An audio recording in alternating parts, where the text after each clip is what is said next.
ለምንድነው ድንገት ከመሬት ተነስታ ጥላኝ ሄደች? ወይ ደግሞ ለምንድነው ፍላጎቷ የቀነሰው ብለህ ጠይቀህ ታውቃለህ? ብዙ ወንዶች ልክ ይህ ነገር ሲፈጠርባቸው ተመሳሳይ ነገር ነው የሚሉት። ሁሉ ነገር እኮ አሪፍ እየሄደ ነበር፣ ከዛ ግን ለምን እንደሆነ አላውቅም ድንገት ፍላጎት ማጣት ጀመረች ይላሉ። ታዲያ ግን ብዙ ሰዎች መስማት የማይፈልጉት አንድ እውነት ቢኖር ይህ የሆነው በድንገት አይደለም። ይልቁንም ይህ ነገር ሲገነባ ስላላየኸው ነው። አየህ፣ ስበት በድንገት አይጠፋም። በሰከንድ፣ በደቂቃ፣ በአንድ ቀን የሚሆን ነገር አይደለም። ብዙ ጊዜ ቀስ በቀስ ነው ይህ ስበት እየፈራረሰ ይመጣ። በትናንሽና በማናስተውላቸው ነገሮች የድምፅ አነጋገር መቀየር ለመመለስ በሚፈጅባት ጊዜ ጉጉቷ ሲቀንስ፣ ደስታዋ ሲቀንስ፣ ከዛ ግን ልክ አንተ ማስተዋል የጀመርክ ሰዓት ኦልሬዲ ፍላጎቷ ጠፍቷል። ታዲያ የዚህ አንዱ ችግር ሊሆን የሚችለው ድክመቷን እንዴት መጠቀምና ፍላጎት እንዳታጣ ማድረግ እንዳለብህ ስለማታውቅም ነው። ለዛም ነው የሴቶች ድክመቶች የሚለው መጽሐፌ ማንበብና መተግበር ያለብን። ከታች ባለው ሊንክ ቴሌግራሜ ላይ አሁን ማግኘት ትችላለህ። ታዲያ አሁን ይህንን ሐሳብ በትክክል መረዳት አለብን። ምክንያቱም ይህንን ከተረዳ ቶሎ ብለህ ፍላጎት እያጣች እንደሆነ አስተውለህ ማስተካከል ትችላለህ። አየህ፣ ስበት የተረጋጋ አይደለም። አንዴ አግኝተህ በቃ ለዘላለም ካንተ ጋር የምታቆየው ነገር አለ። ይልቁንም ሊያድግ የሚችል ወይም ባለበት ሊቆይ የሚችል አንዳንዴም ደግሞ ቀስ በቀስ ሊሞት የሚችል ነገር። እናም አንድ ሴት በአንተ ተሳበች ማለት ሊቀየር አይችልም ማለት አይደለም። ታዲያ መጀመሪያ ላይ ሁሉ ነገር ቀላል ሊሆንብህ ይችላል። ቶሎ ትመልሳለች፣ ጥያቄዎችን ትጠይቃለች፣ ስለአንተ ለማወቅ ትጥራለች፣ ትኩረት ትሰጣለች ወዘተ። እናም እዚህ ጋር ነው ብዙ ወንዶች የማይሆን ስህተት የሚሰሩት። በቃ አግኝቻታለሁ ብለው ማሰብ ይጀምራል። ከዛም ሪላክስ ያደርጋል፣ በጥሩ መንገድ ሳይሆን ያንን ስበት በሚያጠፋ መልኩ። ያንን ምቾት ለማስቀጠል ይሞክራል። ምቾት ደግሞ ካለው ውጥረት ስበትን ይገላል። እናም የመጀመሪያው ፍላጎት የማጣት ምክንያት ያንተ መለመድ ነው። መጀመሪያ ላይ የተለያየ ነገር ነበር የምታየው። የራስህ አካሄድ አለ፣ የራስህ ህይወት፣ የራስህ ኤነርጂ። ከዛ ግን ከእሷ ጋር መላመድ ጀምራለህ። በጣም ትልቅ ስህተት። ይበልጥ በፍጥነት መመለስ፣ ቴክስት ማድረግ፣ ይበልጥ መገኘት፣ ይበልጥ መጣር ጀምራለህ።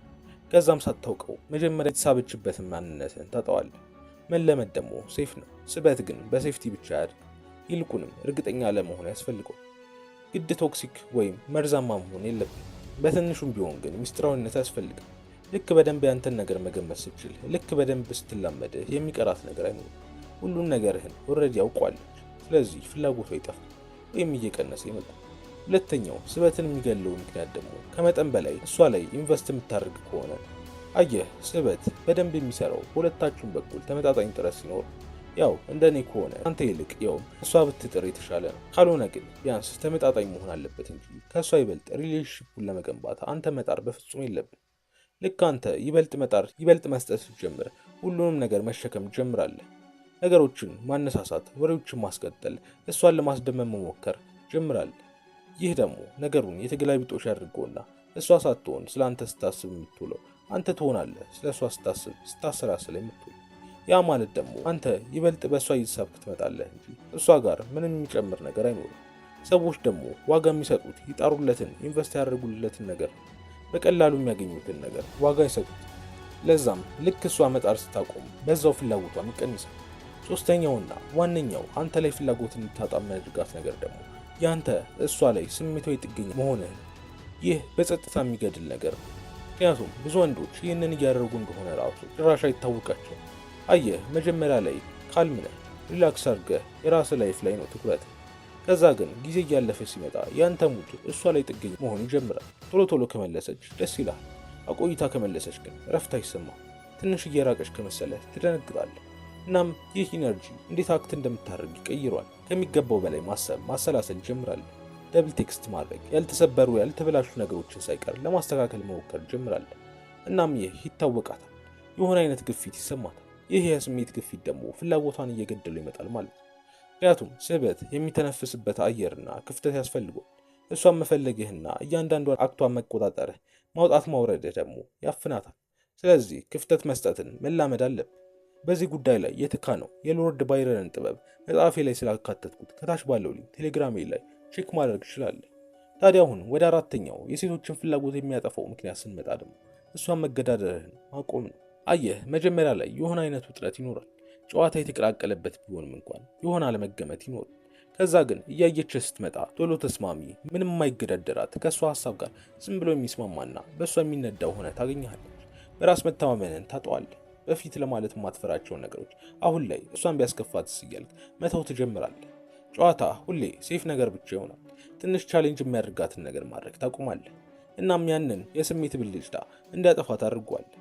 ምንም ስሜት እየፈጠርክባት አይደለም። ካለ ስሜት ደግሞ ስበት የማይታሰብ ነገር። ስለዚህ እሷን ቻሌንጅ ለማድረግ ሐሳቧን ለመቃረን ስማህን ለማድረግ አትፍራ። እንዲህ ቢሆንስ በሚል ፍርሃት ወደ ኋላ አትበል። ይልቁንም ያንን ራስህን መሆንህን በፍጹም ወደ ጎን አታርገው። እሺ፣ አምስተኛው ምክንያት ደግሞ ምንድን ነው ካል እሷ ሌሎች ምርጫዎችን ማየት ጀምራለች። ከዛ ግን አንተ ያው ነህ። ብዙ ወንዶች መስማት የማይፈልጉት ምቾት የማይሰጥ ነገር እንደሆነ አውቃለሁ፣ ግን እውነታው ስለሆነ በደንብ አድምጠኝ። አየህ፣ ስበት ውድድር አለ። ይህ የሆነው ሰዎች መጥፎ ስለሆኑ አይደለም፣ ይልቁንም ትኩረት ሁሉም ቦታ ስላለ ነው። ሌላ ወንድ በተሻለ ኤነርጂ፣ በተሻለ ኮንፊደንስ እንዲሁም ሚስጥራዊነት የሚመጣ ከሆነ ከዛ ደግሞ አንተ ቅድም እንዳለው በዛ ሴፍ በሆነ በሚገመትና በተለመደ ባህሪ ካለ ናቹራሊ ትኩረቷ ሺፍት ማድረጉ የማይቀር በድንገት ላይሆን ይችላል፣ ግን ቀስ በቀስ የማይቀር። ከዛም ልክ አንተ ይህን ነገር ስትደርስበት ኦልሬዲ ፍላጎቷ ሌላ ቦታ ነው ያለው። እናም አሁን እዚህ ጋር በጣም አስፈላጊውን ነገር ልንገር። ብዙ ወንዶች ልክ ወደ ኋላ ስትልና መራቅ ስትጀምር ምንድን ነው የሚያደርጉት? ይበልጥ ያሳድዷታል። ምን ተፈጥሮ ነው እያሉ በጥያቄ አጣድፏታል። ሁሉንም ነገር ፊክስ ለማድረግ መፍትሄ ለመስጠት ይሞክራል። በዚህም ነገሩ ጭራሽ አባብሷል። ምክንያቱም ልክ ስበት ሲቀንስ እሷን ማሳደድ ወደ አንተ ከማምጣት ይልቅ ጭራሽ እንድትርቅ ነው የሚያደርገው። ስለዚህ መጠንቀቅ አለብህ። ታዲያ አሁን ምንድነው ማድረግ ያለብኝ ካልክ፣ መጀመሪያ ፍላጎትን ለማስገደድ መሞከርህን ማቆም አለብህ። አንድን ሰው የሆነ ስሜት እንዲሰማው ማሳመን አትችልም። ሁለተኛው ደግሞ ትኩረትህን መልሰህ ራስ ላይ አድርገው። ይህን የምታደርገው እንደ ታክቲክ ሳይሆን ልክ ስልክህን ሪሴት እንደማድረግ አድርገህ አስበው።